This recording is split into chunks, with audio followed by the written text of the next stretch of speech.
about how you can lead no matter what your position is, whether you feel like you're in a position of authority or the lowliest peon. Peon, that's like a medieval term, right? Peon and a peon master? Peon master, the king. We want to talk about in today's connected world of the internet and so many ways of us making groups, how anyone can really lead. There used to be gatekeepers that would like anoint you as the person who was like the lead authority, and that still happens, but there are so many other ways that all kinds of people that didn't used to have the ability to lead are able to lead now. And so we want to talk about how you can make a difference in your work culture and home culture and social culture, no matter who you are, whether or not you're the person at the top or the person at the bottom. It's because we humans, we all love to be a part of something. Like, we love being in a learning community. Like, we will just find a community to learn something, whatever it is. And it's never been easier to get connected with people. Like, there are meetup groups online that you can find any group you want to be a part of. Like, there was a group that used to meet. Remember that group that your student was in that met at the park? Oh, creative anachronism. That was an awesome thing to learn about, by the way. Yeah. And those people just meet up. They have their own, speaking of medieval, their own medieval kingdom where they're like kings and queens and knights, and they sword fight at the park. And that's awesome. Their whole world is divided up by different kingdoms, and that exists like right now. If you're a part of one of those, hi. That's shout out to you. Anybody making chainmail, you can make one for me. And there are leaders in there. Like, they just, because whatever the community is, there are people always leading. Like, because we all want to follow something. We have that desire. And so we wanted to talk about how that can happen on our campuses, like who's actually leading on our campuses. I think we can clearly say that at some of our schools, the people who are in leadership are leading, and they're doing a really good job. Some of your schools, the people in leadership are not leading. They're just in a position. And there's actually other people on campus that are doing the leading.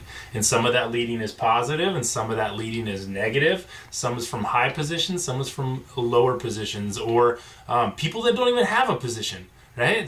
They can lead. And so what are some examples of lower positions? We want to start there. Of people positions. That makes it lower positions. Positions that most people would look at and go, yeah, that's not an important one, but that it really could be, and that just to show that any position can be influential. Well, and those of us that know the way that a school works, we know, or most of us know, I don't know, I knew, that the custodian is one of those jobs where, like, yeah, they're cleaning up. I taught elementary, so, like, if a kid throws up, they get to handle that for me. Happens in middle school, too. Yeah. Anyways, thank you, custodians. So, is that our freeze frame? We'll do it together. Okay, so, the custodian, though, seriously. A custodian has the potential of bringing so much life to a campus, because think about it, teachers for a lot of the day are just in their own classroom, so they can like create their community in their classroom. The custodian's roaming around and doing so many things to keep the school running and keep it clean and nice and keep it an environment where kids can learn. Just in the like actual physical, like it's a functioning building, kind of bathrooms, all that kind of stuff. But their personality and their attitude towards that job can really either just make it a great atmosphere or not so great. So, like, Jonathan's custodian at his school just always brought so much life. There were a few times that there was one time in particular I got to work with him because he helped me surprise Jonathan in his classroom when he didn't know I went after school. Anyways, and just his attitude towards everyone, and just he's I don't know, he just complimented people and just smiled and brought a lot of life and fun to the people he interacted with. And then also I know, like, the night custodian, we're talking about ways that you can get home early, but when I used to stay late at school, the night custodian just was so nice and so helpful, and just really made it a fun place to be. Maybe that's why I stayed there later. I don't know. No. Yeah, I mean, there are few people on a school campus that impact everybody more than a custodian. Yeah. Like, so I think about the custodian at my school. He made a point to get to know all of us while he's emptying trash cans and picking up stuff. And he may be in your class only 10 minutes while you're in there, but then he makes a relationship with you, and then he could spread drudgery and gossip, or he could spread joy and encouragement and enthusiasm and connection. And the guy at my school, he did a great job of everybody felt like, I finished, because he comes in at the end of the day and he made us all feel better. And so he was leading our community in creating a spirit of that. I do know I've taught with teachers before that, and maybe you've taught with one of these too, that really is like the campus gossip master, and it creates a totally negative culture where they just, every time you come in contact with that person, you know you're going to hear something negative, tearing somebody down.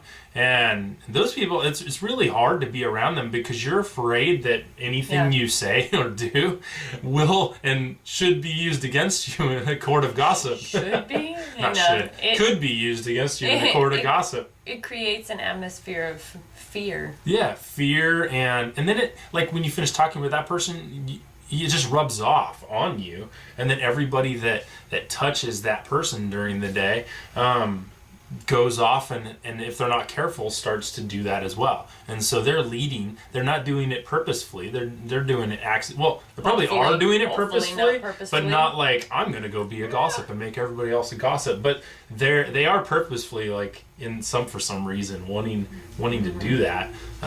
So there are other positions as well. Like, I think about vice principals that I've been under before that have just really, really been good leaders.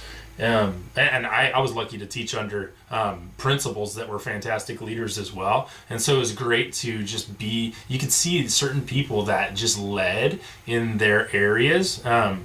So yeah, we just want to talk about some other ways that you can do that. And yeah.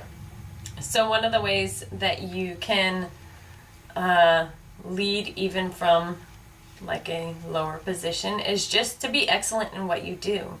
So as a teacher, like, be excellent in your classroom and be excellent with just the skills that you have as a teacher. And that can rub off on other people that, as they see you with your classes or somehow interact. I'm thinking about, like, you're often in your rooms, but there's times that we see each other as teachers teaching and just learning, like, by observation, and also, like, the vibe, I don't know, like, there's, like, stressed out teachers, and then there's, like, calm teachers. I don't know, it kind of goes into personality, but then also just, like, how you handle. There's a credibility I'm thinking of that, like, your people aren't going to listen or follow you, or not that you're looking for people to follow you, but, like, you're wanting to make an impact, and people aren't going to receive your impact if you're not doing it in a way that shows that it's worth receiving, right? I'm thinking, like, there's one at our school, we had student recognition breakfasts, and there was a couple of teachers that every time they gave their recognition for the students, I heard them and went, man, that's really good. Like, those are great words that really just bless that student. And there are other ones that were like, but every time I wanted to be like those people that were really pouring into the student. Like, you could just see the student glow. And so I wanted to be like that person. And they didn't say, like, hey, all of you, I want you to follow how I'm doing this. But I did. And I wanted to strive toward that. So that's part of the next thing. Like she said, be excellent. The next thing is like share what you're learning. Just talk about it, not in a way that you're trying to brag or get acclaim. Like, look at me, I learned so much stuff. But with a spirit of sharing and camaraderie, and even like wanting to learn more. So hey, I've been learning this. What do you know about this? And So then, like, knowing, though, in the back of your mind that you might be leading your culture by starting the conversation. If other people aren't talking about it, you go be the one to talk about it because you can start it. They may go, yeah, somebody else was doing that in the past and now I'm going to do that again. You can really inspire people. You can do it in person at your school. While you're doing it in person at your school, you can do it online. There's so many ways to connect today. There's through Twitter, through Instagram and sharing pictures, through Facebook, I just heard about a site called Blab that you can do it, and you can like actually join conversations. There's so much online that you can connect and get inspired by other teachers. You can do it by sharing your own videos. Like I've watched some videos of other teachers and they're talking about what's going on in their classroom, and it really fires me up for my own classroom. And then who can we share it with on our campuses? Like for myself, I know you just go start conversations with your admin.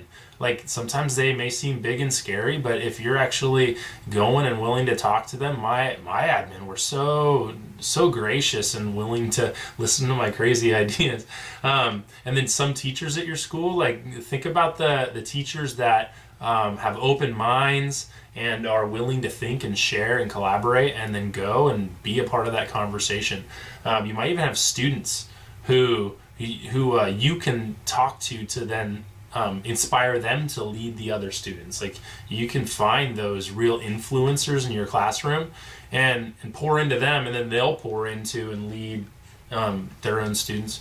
And then I don't know, maybe there's even a way to lead in your whole community, at your school and even in your city from your spot as a teacher. I think like more than ever there's that possibility. So when you're thinking about the culture of your school and just your life and the world around you, and you're thinking about the ways that you wish things could be, when you think about those things, I know it's kind of cliche, that's the right way to say that, right? Cliche.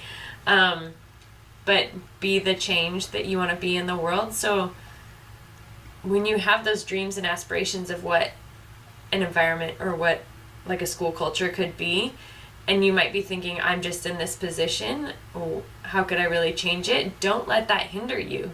I guess that's kind of what we're bringing up, that idea in this little video. And just be willing to ask, like when you start to see other people are here, that people share the same values, get in community and talk about it. Like if you see that they're doing something well and you want to, like the person that did the award ceremony and had, like, obviously there's some kind of philosophy or something that they want to empower the students for. Talk about it, grow together in those, like, hey, you did a great job, affirm them, because then it helps build that community and like promote that throughout.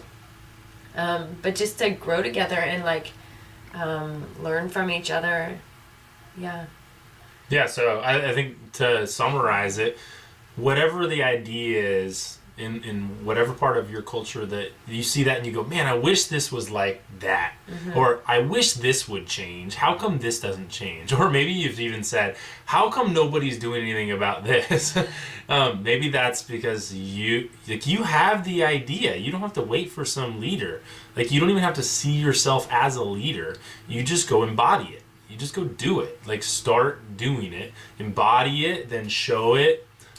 Talk about it, ask about it, be it, and practice it, fail at it, all of that, and then as people start, call other people into it. Like maybe some people are already doing it a little different than you. You team up, but there's this idea in education today that it's very bad and it's hopeless, and man, and there's a lot of negativity out there in teaching right now because there's a lot of crap happening in teaching right now. Let's just face it. But we have the choice of how we're going to react to all of that crap. You know, it's going to keep happening. Some of it, like we can't change some of it, but we can change how we react to it. And I believe that how we as a global teaching culture react to it and how we react as an individual can actually eventually change the way the conversation's happening. And so we're just going to call you into that. Like, believe that it'll happen. Let's believe that it'll happen. This year, we're going to go and we're going to make it happen. So let's do it. Let's do it. Keep on being awesome.